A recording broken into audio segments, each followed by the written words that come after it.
It wasn't until an almighty roar shook the house that I realised how late the hour had become. The 9:15 to Lincoln thundered past, shaking the walls and briefly illuminating the keyboard, before vanishing as quickly as it had appeared. I straightened and glanced around the darkened flat. How long had I been sitting here, hunched over in the shadows? A sharp burn in the base of my spine suggested too long. Rain streaked across a filthy window where the curtains hung limply open, letting the night shadows seep in. I shook my head, but the fog remained, a curtain of obscurity in my mind. I could not seem to recall when I had arrived home that day, or what precisely I had been doing since. As I breathed in deeply, dust caught in my throat, and I let loose a ragged cough. The air tasted stale, yet strangely unfamiliar to my lungs. I blinked, and then screamed in agony. The eyelids that scraped across my eyeballs were dry as a bone. Instinctively, my hands flew to my face to hold them wide, yet the fingers did not follow my command. Lowering pale arms to examine the place where my hands should have been, horror gripped my heart.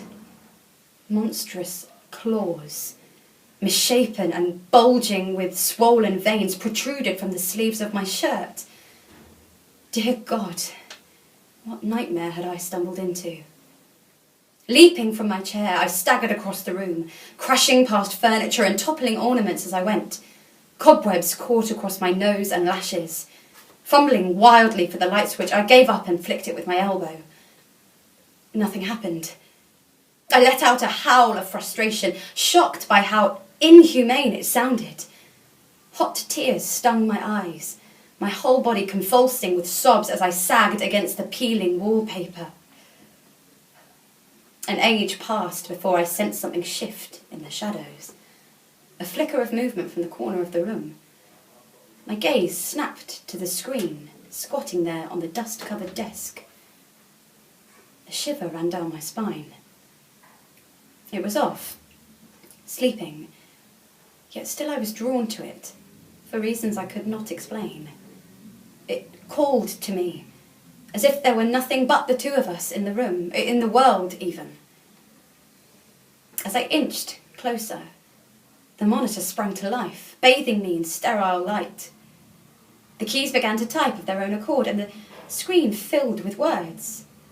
Profanities, atrocities, all of them written under my screen name.